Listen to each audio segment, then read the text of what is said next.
Welcome live from nation's capital. You're in the war room. It is Monday, the 21st of December, the year of our Lord 2020. It is a winter solstice. In fact, it was actually dark. Sun went down even before the war room came on. The sun set in our nation's capital today at 4:50 in the afternoon. John Fredericks Radio Network, Real America's Voice, the streaming service of the Trump Revolution, Dish Channel 219, Comcast Channel 113, G News, GTV, everywhere in the world. Also, YouTube, Rumble, Roku, Pluto. You can get this everywhere. Ubiquitous. Also, as of today, ratings just came out. Number one podcast, number one Apple podcast in these United States of America in politics. That means we're ahead of, what is it, Pod Save America, Rachel Maddow, NPR. Wah, wah, wah, wah, wah, wah. God, I love that. Looking at Rachel Maddow in the rearview mirror. Okay. Actually, I like the way her show is produced, just don't like the content. It's a good, well-produced show. We got so much going on. We're going to bring in, we're jammed. We got John Fredericks. We got Boris Epshteyn. There's news breaking all over. We're doing an analysis, by the way, for everybody in the engine room of the war room's heads blowing up right now. A 5,000-page stimulus bill has been dropped in Washington, D.C. People are going through right now. We're going to have some audio in a little while when we pull it up. Rand Paul and others are not happy with this thing. It's essentially $1 trillion, $900 billion, but essentially $1 trillion, and it's got money going everywhere. People are taking a look at this right now, except only $600 to individuals. This is supposed to be the last spanning work in the bridge, that bridge we've been talking about since February, March of this year, to go, to get us to the other side of the drop in aggregate demand. Of course, the way the states are going right now, don't know if New York City or in California, don't know if that's going to satisfy anybody, because I think another span of work is going to be needed. Got to get on top of that deficit, multi-trillion dollars, and I think the national debt's now $28 trillion. Okay, we're in modern monetary theory, which I think is what they wanted anyway. Okay, let's go to John Fredericks in Georgia. We got news out of Pennsylvania, news out of Arizona. We got Boris here to go around the horn in a few minutes. But John, Ivanka was down, and can we put up the photo? Ivanka was down in, I think, Milton. Was it Milton, Georgia? She's down there, and yes. We've got a great shot. I think she had 1,000 people. People were first saying a couple of hundred. I think it looks like 1,000 people. A major. By the way, not only is that a great crowd, that is great advance work. Okay, whoever's on Ivanka's advance team, hat tip right there. That's the way you do it. That crowd looks like 100,000. Okay, but she's packed 1,000 people down there. So, Fredericks, what's going on in Georgia? Is the governor got his mind right yet? Are we going to have a special session? Are we going to be able to present the receipts to anybody in charge down there? Well, Steve, time is running out here in Georgia. They got to get the special session done next week. It doesn't look like Governor Kemp is going to do it, no matter what happens. Just to give you an example, Brian Kemp has a major fundraiser tomorrow night in Athens, 6 o'clock, for Kelly Loeffler and David Perdue, $250 a plate, $25,000 for the bigwigs. So he's fine hosting various fundraisers with Perdue and Loeffler. Hold on, hang on. But it's worse than that. You're telling me Loeffler and Perdue are fine with Kemp showing up to do a fundraiser when he's disrespected the President of the United States? Is that how it works down there in Georgia? Is that it's not showing somehow up to do that seems like they're part of the fundraiser. It's Kemp's fundraiser on Loeffler and Perdue's behalf, $250 a plate in Athens. So it's not like they just happen to ramble in. I mean, this is a planned event. And so everything is fine, and it's hunky-dory and kisses and love for Brian Kemp. He has no reason to call a special session and reverse what he's done. I mean, he went to the White House. He tweeted photos out of him and his daughter in your face for the Christmas party. So he doesn't care what the pressure is, because he figures behind the scenes everything is fine. They're having fundraisers with him. I mean, Ivanka came today, pretty good rally, had 1,000 people. Kamala Harris went to Columbus, that's a swing area. Milton, all Republican. They're obviously trying to get the vote out there. And one of our listeners got thrown out of the event because she went in with a sign, and half of the sign said, "Where is Kemp?" The other half said, "Georgia special session now." They threw her out of the rally and off the grounds because they said those signs were not accepted there. So we're getting... Hold it, slow down. Hold it. You're telling me somebody showed up with a Kemp need a special session and what else? And they got thrown out of a Trump rally? Yeah, it was a two-sided sign. Sign one said, "Where is Kemp?" Sign two said, "Georgia special session now." And this is Nancy from Atlanta, one of our listeners. And she got thrown out of the event and was told she had to leave the grounds because she had an unauthorized sign. So she also said that she saw Kelly Loeffler on the way in, had her sign. Loeffler fist pumped her and she said, "You need to fight for Trump." And she said, "Yes," and kept walking.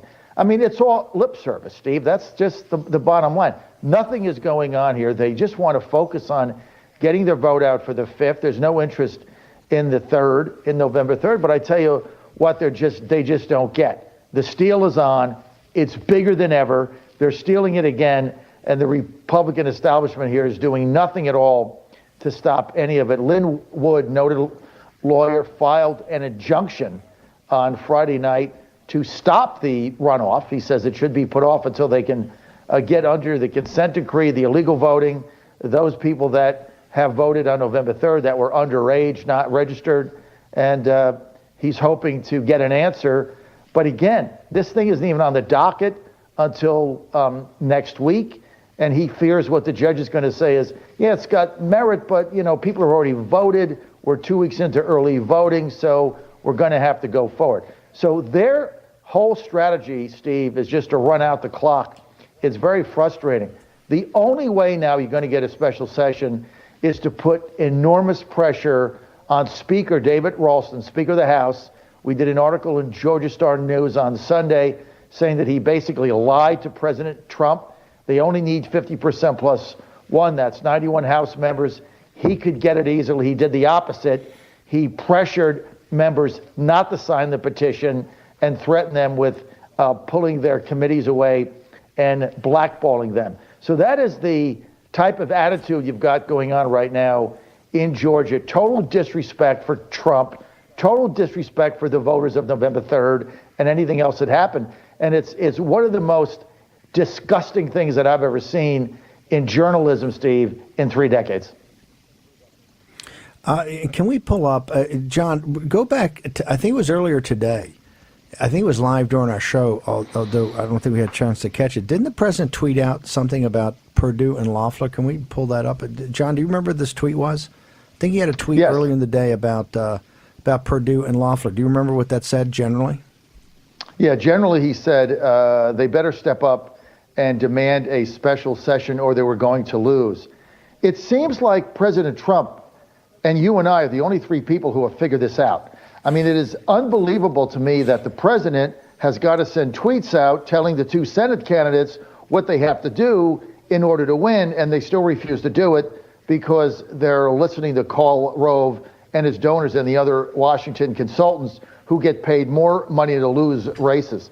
I mean, Steve, all Loeffler has to do is get on a press conference tonight and say, when I'm reelected on January 5th, I'm going to walk into the Senate on January 6th, and I'm going to vote to decertify Georgia because the fraud and the irregularities are too much for me to bear, and I'm going to stand with President Trump. They stole it from him. That's all she has to do. Doesn't matter what the outcome is. She wins. She'll fire everybody up. They'll get out. She's over the top. McConnell saves this Senate. We've been saying this for 6 weeks.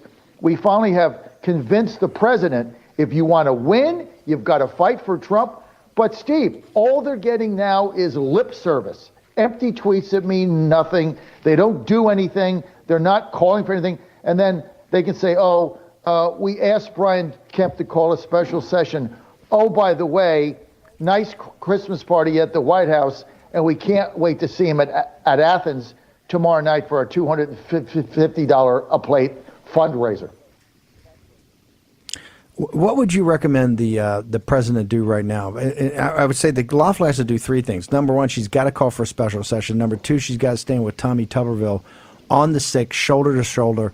We now know that a couple other congressmen have a couple other congressmen are on this already about doing this, right? Who else has come out? Yeah, in Congress? just this afternoon, Madison Cawthorn, who's taken over for Mark Meadows. The young fire breather Yep. from Asheville. Yep, exactly. He came out in support of this effort in the House. And so did Gates. Gates, I think, made it public today. So you got a number of people growing. She's got to do that, and then I think they got to back up this call for a special counsel, 2 special counsels, one on election fraud, voter fraud, the other on the Biden CCP compromise. So what else do you think? What do you think the president needs to do to enforce his will on this situation, Mr. John Frederick? Well, I think he should withhold his visit on January 4th, the Monday rally, this massive rally he's going to do in order to get out to vote for them. He needs to withhold that and say, look, if you want me out there for you to put you over the top, you've got to fight for this, and here's what you need to do. You need to demand a special session. You need to call up Ralston, call up Butch Miller, Jeff Duncan. These are the people who have stopped it. I mean, we did a whole expose on it. It just, they're controlling it. They lie to the media. They lie to Trump, and they get away with it. And if they only need 50% plus one, they have both those majorities in the Senate and the House to convene a special session around the electors. They could do that tomorrow. David Ralston could pick up the phone and do it tomorrow. And if it's not legal, then you can fight about it some other time. But the Constitution clearly states it is.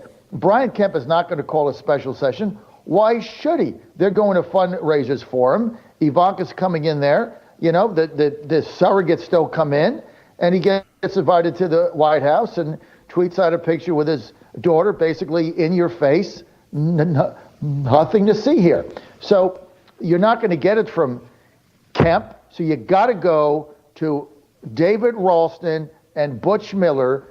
Miller is the majority leader of the Senate, Ralston's Speaker of the House. You got to put enormous pressure on them to act, and the president should do it also. And when he calls David back the second time, he should say, okay, the first call we had, you lied to the leader of the free world. How's today's call going to be? Is that going to be a little bit better? Because I certainly hope it is. These are the things we have to do. Now, the other thing is the people of Georgia have to flood the zone with threatening recalls. Butch Miller, David Ralston, Jeff Duncan, the lieutenant governor, Brian Kemp, all recalls, all now, Chris Carr, attorney general. That's the only thing they're going to respond to is getting kicked out of office, Steve Bannon. John, how do people get access to you? What's your Twitter handle? How do they get to the show? How they could At JF Radio Show. Download my free app. I'm on 6 to 10, Monday to Friday. If you have Android, go to Google Play. If you have NEI or Apple device, go to the App Store. Put in John Frederick Show. I'm on 6 to 10. We're live. We're in Georgia. We're taking your calls. We've shown a light where there was darkness. And I got to tell you, Steve, people are squirming because they've never had a radio show where people can call in and get their voices heard. We have a newspaper there, Mike Leahy and I, Georgia Star News, exposing the lies and corruption that has gone on. I mean, the sellout of this president in Georgia is beyond the pale. It's absolutely incredible. And these 2 Senate seats are at risk if they don't step up and get the Trump base fired up. They got 2 weeks to do it. And the way they do that is simply saying, Stephen K. Bannon. The epidemic is a demon, and we cannot let this demon hide. War Room. Pandemic. Here's your host, Stephen K. Bannon. Okay, there's been an incident out in Salem, Oregon, the state capitol. We're going to try to go there live at the bottom of the hour with a live report. There's a 5,000-page, $900 billion stimulus package somewhere floating around Capitol Hill where we are. People are looking at it right now, and heads are blowing up. I'm a big believer in geopolitics and geopolitical initiatives, particularly around the littoral nations of the South China Sea and on the Eurasian landmass in a time that we're basically essentially at war with the Chinese Communist Party, but don't know if the timing on this is so good. We're going to get into all of that. We're big dollars are going to Burma, but only $600 are going to the American people. Yeah, and Steve, for the timing of the passage of the bill, Senator Cornyn is expecting a 10:30 vote tonight out of the Senate. So you're going to read a 5,000-page. I guess you're going to just take their word for it. Senate votes tonight at 10:30. Exactly. Yeah, and it just dropped a little while ago, so hopefully they are speed readers. I thought there was a thing these things had to have 24 hours or 48. During the Tea Party years, didn't we fight for when Nancy Pelosi got there, it had to be 72 hours. Okay, I want to go now to Boris Epshteyn from the campaign. Boris, a lot of disappointment down in Georgia. Ivanka goes down, does a great rally. I think Don Jr. and Kimberly were down the other day, do a great rally. But a person with a sign today at the rally saying, "Hey, you gotta call a special session," and whereas Kemp got tossed out, there just seems to be a overall. And the president tweets out today, "Hey, unless these people step up," and he's talking about Loeffler and Perdue, and call for a special session. I think the president said they're going to lose. So I think the Trump base is feeling very fired up for the president, but very let down by the Senate candidates there. But walk us through where it's hot today. I know there's a lot of activity in Pennsylvania with the lawsuit. There's tons of activity out there in Arizona. They're having hearings or pre-hearings today on this set of analysis. Walk us through what's hot right now. Here's what's hot. The Pennsylvania lawsuit that we filed yesterday, and I said to you, you always want to be covering the signal, not the noise. And when we were talking on Saturday, I told you, Steve, I told the listeners, I told the viewers, keep a close eye on Pennsylvania. And guess what? Yesterday, we filed the first, and hear me loud and clear, the first direct claim, direct petition for the Supreme Court from the Trump campaign. And that is out of Pennsylvania. We took the 3 Pennsylvania State Supreme Court decisions, which were ludicrous, and eviscerated the Article 2 powers of the state legislature to set the rules around presidential elections. We took those 3 decisions and we appealed them to the Supreme Court. We added arguments, beefed up arguments around that Article 2 issue. Bruce Marks, the attorney in Pennsylvania, and the one and only John Eastman, who you had on your show this morning, is the counsel of record.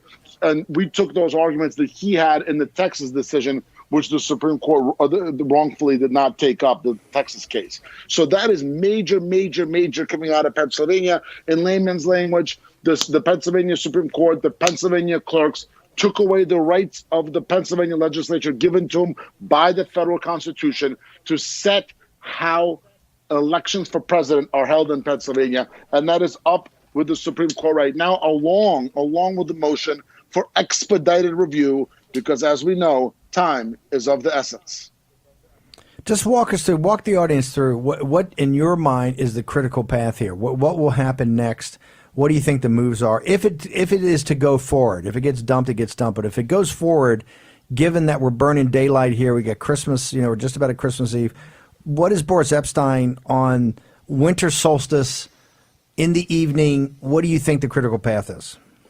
First of all, see, the beauty of being Jewish, Steve, is that I get to work all week. Now, I did work all through Hanukkah, and I'm going to be working all through Christmas. I thought Friday was a movie in Chinese food.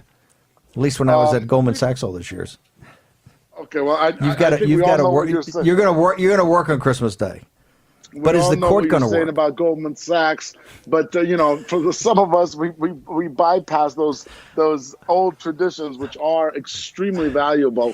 And in the case when the country's at stake, we work through it. And maybe I will get some Chinese takeout, and my wife lets me because she says I'm too fat. But neither here nor there. But if you think, but the court's calendar, what is your critical path to actually get this thing through in some reading back before the 6th of January? Here is the path. The path is to continue pushing our judicial fronts in Pennsylvania, in Michigan, in Wisconsin. We know what happened in Michigan. 71% of absentee precincts non-balanced in Wayne County, where Detroit is. In Wisconsin, we are now, you asked me last week, we are now working through the program to identify all of the unlawful indefinitely confined classifications. We are in the midst of it right now. We've got our best people on it. So I know your listeners and your viewers were worried about that. Let me assure you that's being worked on as we speak. Arizona's got a case in the Supreme Court. We all know what's going on in Georgia with the state case and with the push to continue a true and honest recount with signature matching. So here's the path: to continue the judicial front, to push the legislatures to call special sessions and to expose every piece of voter fraud, voter irregularity, election fraud, election irregularity. So when the time comes on January 6th for that vote, for that counting, in Congress at the joint session, which is the right of the vice president to open and count the votes, that there's a ton of information out there, and then the right electors are counted. The correct electors are counted. The electors based on the most legal votes in the specific states. And let's not forget that a week ago today, the Trump electors were sent to Congress as well, along with those Biden electors. Let me just go back, because it is about a calendar. You know, this calendar is very tight. You get this election in Georgia, you got the Senate and House come back, the new House and Senate come back, they're sworn in, and then you go right to this, really the review and sign off on the electoral votes. The critical path, we're here in the evening. You've asked for expedited, but basically you've got 2 days here, because I think now Christmas Eve is a federal holiday, and I realize the courts have been working through weekends and trying to get back expeditiously. But just in the timing, because this is by far the most significant case that you have brought. But do you believe that you're just going to run out of time, or do you guys not see the 6th as a firewall? You think you can go past that, just given that the court may not get to it? I mean, you're the lawyer here. When would you actually argue this? Would you argue it on? You think you'll see arguments on Wednesday? Will it get kicked into next week? Is the court even going to be around? Do you guys have any feel for whether they're taking off, or they're actually going to sit there? The justices are going to sit there and review this? Does it got to go to appellate? Just walk us through that critical path, because I think people here are very excited today, as I've talked to people all over the country about the Pennsylvania suit. They just don't know if there's time to actually get this adjudicated. There's plenty of time to get adjudicated. You do not need to go to any lower courts.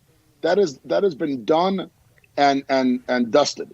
Because you got to keep in mind, there are 3 ways to get into the Supreme Court, the federal Supreme Court. One is to go through the lower federal courts, district, circuit, and then up to the state's U.S. Supreme Court, district, circuit, federal Supreme Court. The second is to go through the state courts. So lower state courts, the highest court in the specific state, in Pennsylvania, that's the Supreme Court of Pennsylvania. And then if there's a federal question, as is here under Article 2 of the Constitution, again, usurping the powers specifically outlined to the legislatures, the state legislatures by the Constitution, then it goes up to the federal Supreme Court. The third is that original jurisdiction, which was represented in the Texas case, again, which I believe the Supreme Court wrongfully decided there was no standing on, but that's their decision. So this falls in the second path, where these are issues which were raised in the state courts of Pennsylvania. The state Supreme Court wrongfully, I believe, decided that they could change the rules and take the powers of the legislatures away from them. And now it's up to the federal court. Now, with the motion for expedited relief, we're expecting responses within days, and then hopefully arguments within, right after Christmas. And if you think back to Bush v. Gore, the court moved very fast there. And the Supreme Court is able to move fast, is able to work fast. And of course, this is a similar situation to Bush v. Gore. The presidential election is on the line, so we expect that same fast movement. Now, is it necessary to be all done by to the 6th? It is not. It is absolutely not necessary to be done by the 6th. The 6th is when the counting takes place. But remember that there is an outline in the Constitution for the inauguration to happen on the 20th. But there's still a path to what happens if there's not a president decided by the 20th. There's an acting president, and the decision continues. The deliberations continue. Are you saying that by the way, can you please stay over for a few questions on the other side of the break? Yes. Boris Epshteyn, we're going to get all your Twitter handles. Are you saying, because I think we'd be breaking news here, are you saying that as you and Rudy and the senior members of the legal team look at this right now, not only is the 6th not a hard date, YouTube, I mean, it will be a date when the Electoral College is received by the Congress, and basically those electoral votes are deemed to be legitimate, and they'll basically accept them. You're saying that's not a hard day, but you're even saying the one day in the Constitution, high noon on the 20th, that, hey, if nothing's worked out, Nancy Pelosi becomes acting president, we just continue to fight this thing out. Is that the mindset right now? Well, let me be clear. The 6th is a date of real significance, and I've been consistent with that on this show and throughout. Okay, but there is a path to what happens if there's no decision on the 6th, and there's a path for what happens if there's not a president based on the most legal votes and the most electoral votes based on that by the 20th. Then there's an acting president until Congress figures it out. But Boris, hang on for 1 second. There's some other questions we got to ask you on the other side. I know in Wisconsin, Arizona, Georgia, and Michigan, you're fighting. Is the legislature going to work over the holidays? Short commercial break. Return with Boris Epshteyn in a moment. Year. War Room. Pandemic with Stephen K. Bannon. The epidemic is a demon, and we cannot let this demon hide. War Room. Pandemic. Here's your host, Stephen K. Bannon.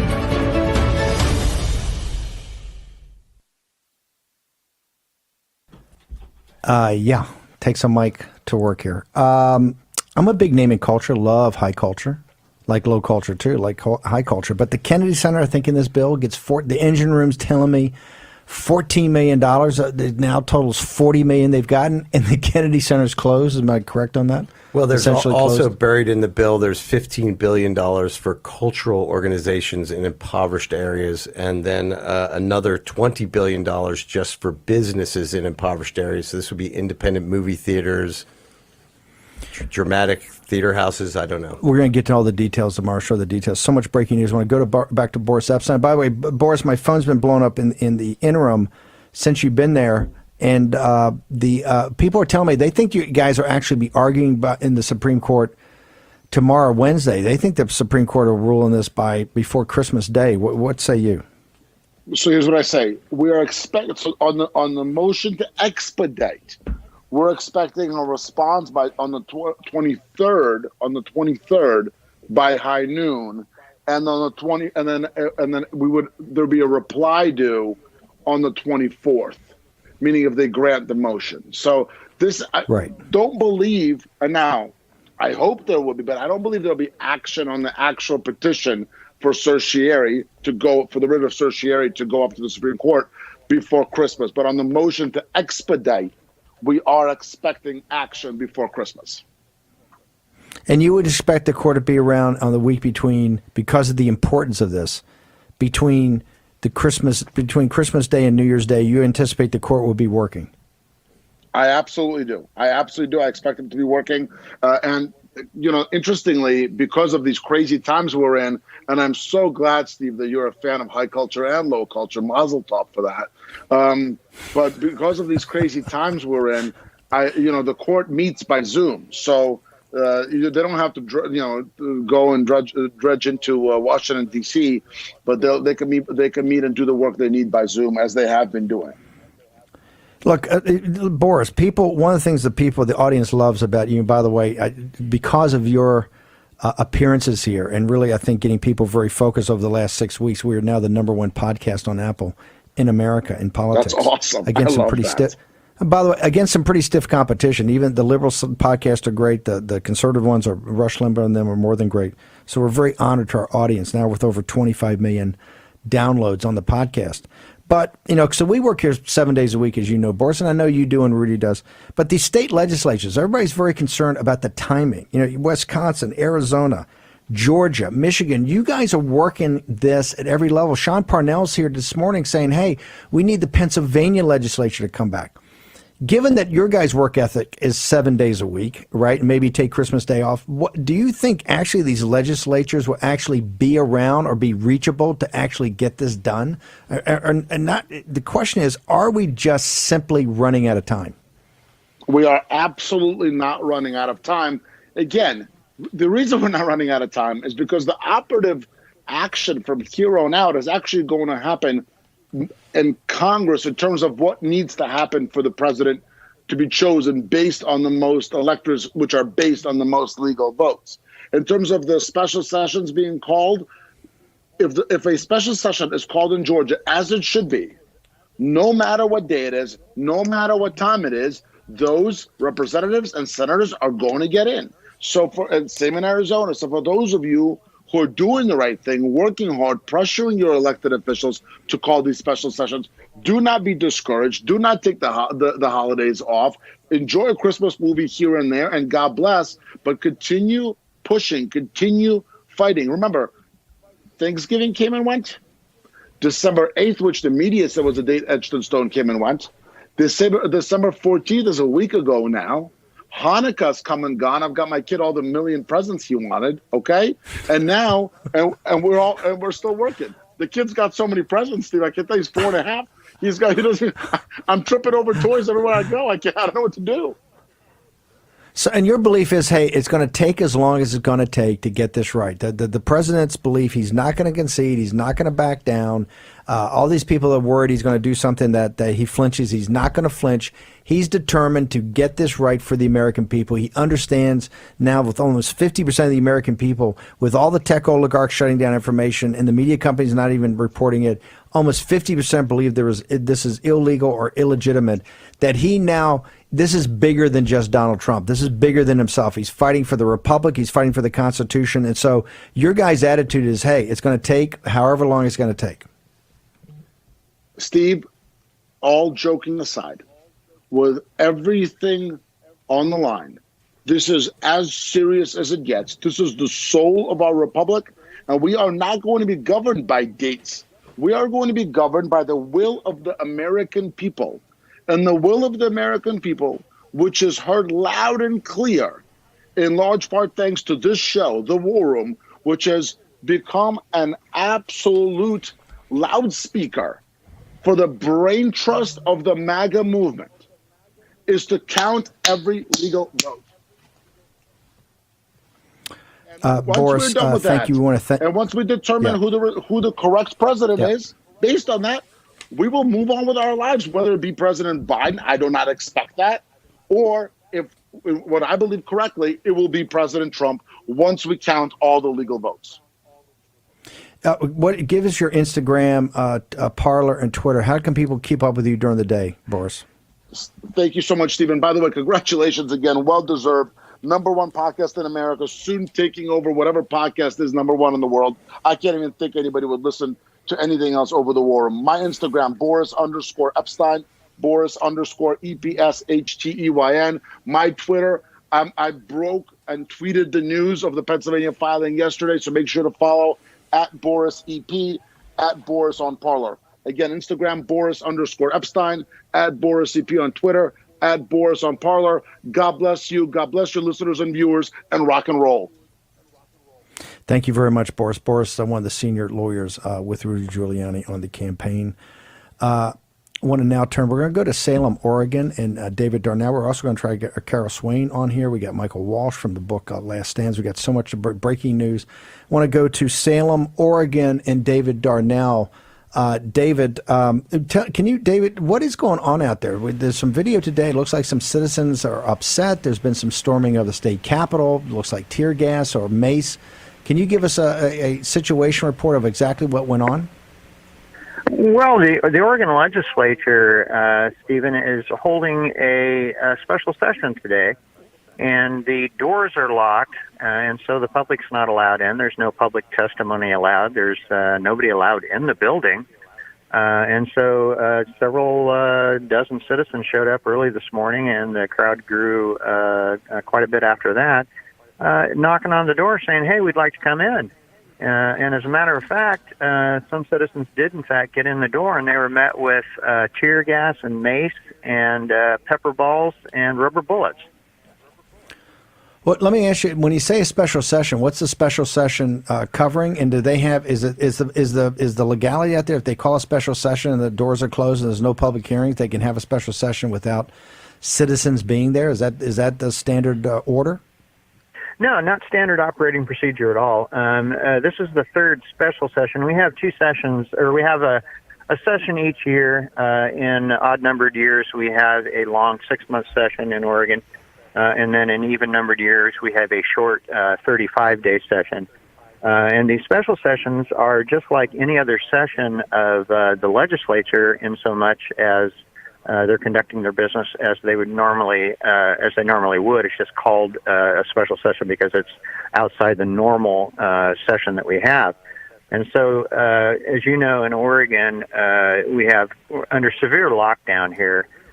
Most of our businesses have been closed. The economy is dying. People are, have been having to stay home and collect unemployment checks when they can actually get one out of the Oregon Employment Department. And so the special session that was called today is supposed to address some of those issues. And there's a number of things that were on the table, although the legislature themselves did not make any of that information public up until about 24 hours before this session started this morning. And so people in Oregon are fed up. They're fed up with these lockdown measures. They're fed up with the government overreach. And they showed up at the building today, and they'd like to have a voice in how their legislature works. And the overwhelming hang on, this is what I understand. David, hang on a second. This is what I understand. Sure. If it's a special session and you got these lockdown measures, did they show up because they wanted to testify? Did they show up they just want to sit in and listen? What's the objective of showing up and trying to get into the building? Well, the objective is to show up to give testimony, although there is no testimony once a bill hits the floor in the state of Oregon. So they wanted to observe. They wanted to be able to talk to their legislators. They wanted to be able to go around to their legislator's office and lobby them for a redress of their grievances. And I take it, was it the Capitol Police or the state police? Who stopped the citizens from getting into the building? The state police are charged with security at the Capitol building, and they were, in fact, the force that was on the inside of the building that met some of the protesters once they got inside of the building. And as I understand it, the state police... Go ahead. Was it the Capitol Police or state police? Did they put tear gas, or not tear gas? Was pepper spray on people or mace? Yeah. The first incidence was, I believe, mace or pepper spray. I'm not sure what the difference is, but they filled the room with that. Many of the protesters came outside of the building coughing and rubbing their eyes. And then a little later after that, the state police actually came out with pepper balls and forced everyone off of the Capitol grounds. Okay. David Darnell, want to thank you. We got some B-roll running there. David, want to thank you very much. Live report from Salem, Oregon. Hope no one got hurt. And we're going to drill down on this more tomorrow morning on the 10 o'clock show. But we want to thank you for your live report from Salem, Oregon. Thank you. People running a little hot here now with these lockdowns, and directions got to be given by the state governments. I think of what people are doing in the direction of this thing, right, to keep everybody in the Christmas season. But he used a very good term, comes right from the First Amendment, the redress of grievances. So this is the way government is reacting now to people, but we didn't see that all summer when we had BLM and we had Antifa and we had Occupy Portland and Seattle and all these things. But now all of a sudden a certain segment of the population has a grievance and the big guns come out. Well, we don't know all the facts, but if they have a special session and they say, hey, the thing's closed today, and they're not taking testimony, I think you got to get the details. I don't know if you're supposed to storm the Capitol grounds and force your way in there. If you do that, you're just going to play into the media's hands. And look, I don't know any of the details, so I know I'm going to get lit up by the bad hombres that eat nails for breakfast. I'm not getting weak. I'm holding the line here. I just want to make sure that we got all the facts. I want to thank David Darnell for a live report. Do we have Carol Swain on yet? We haven't gotten Carol Swain. Okay. We're trying to get Carol Swain. We may not be able to get her, but next segment we're going to get Michael Walsh of Last Stands. The reason why I wanted Carol on, she's now the VP for President Trump's new 1776 commission. It's the way that you teach American history so that people understand it and end up growing up being patriots. Okay, short commercial break. Mike Walsh will join us on the other side of that. The book is Last Stands. The author is Michael Walsh. Back in a moment. Then hide. War Room Pandemic. Here's your host, Stephen K. Bannon. Welcome back to War Room Pandemic. There's this incident out in Oregon. We're trying to get our hands around it. It looks like a group of citizens went out there to redress their grievances and didn't get and got met. We're now hearing, and this, look, I don't want to pass along half-baked information, but it may be they may have actually fired rubber bullets. We'll have to find. I think that's what he meant by pepper balls. I think it was pepper balls. I'm following a live thread with a fellow who's out there videoing, and it seems right now it's pretty calm out there. Okay, we're going to go to. We're going to get all the details, and we'll have a report in the morning. Also, we got an audio. I want to play. I got Michael Walsh coming up, but Greg, did you pull an audio from Pat Robertson? Yes. Yeah, we're going to get. If Denver can get that teed up, I definitely want to play that. Okay, the book is Last Stands: Why Men Fight When All Is Lost.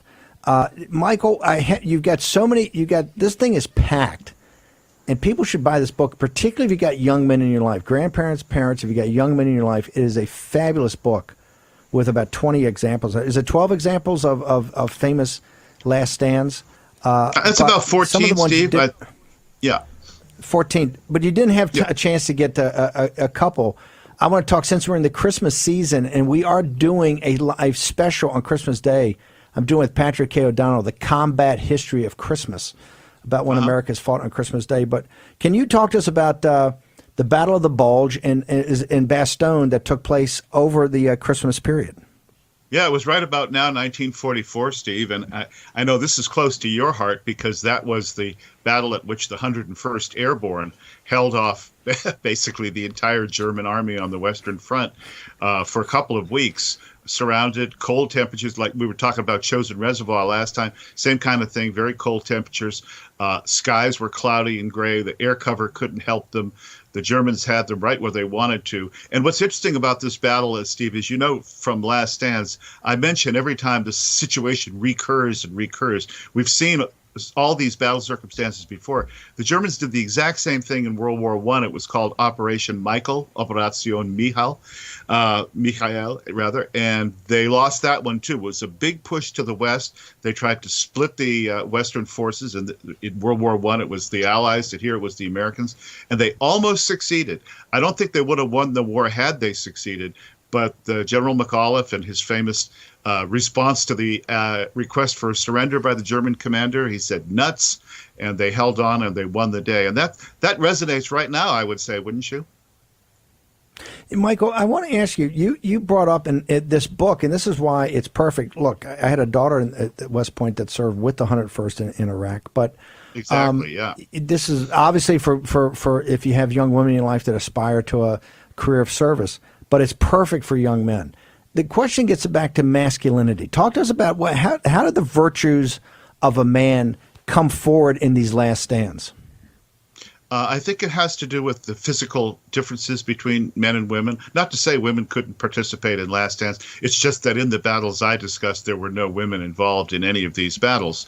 I think that the way boys used to be raised from the Spartans until certainly my own youth and yours, growing up in the service or entering the service, was that men fought to the end.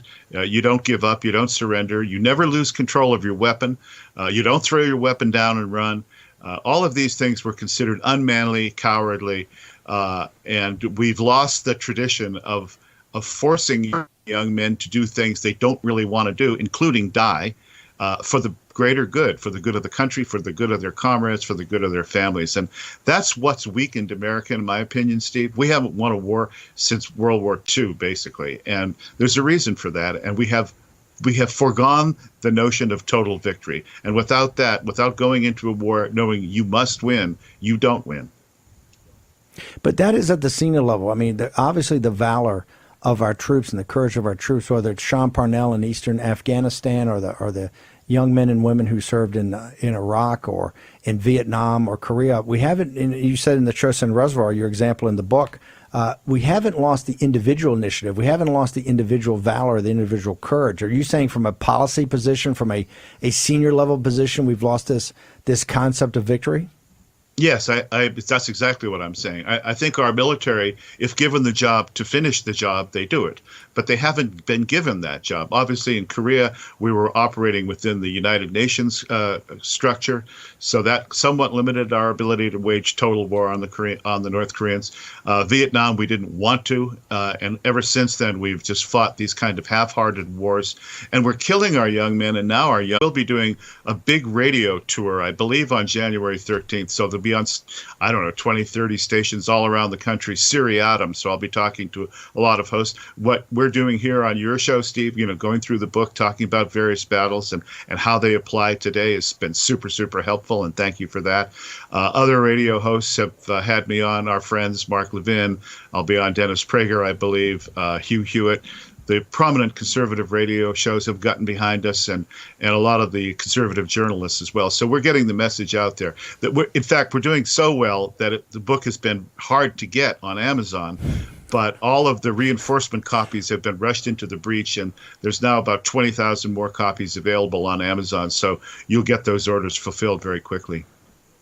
Yeah, I ordered a bunch for Christmas. They're going to come slightly after us because I'm going to be giving it to a lot of people. Michael, I know you're you're one of the original editors under Andrew Breitbart at Breitbart in Big Government. You're also one of the first guys to get kicked off Twitter. So how do people get access to you? Is there a website? How do they follow you? I would say, Steve, right now, come and find me on Facebook.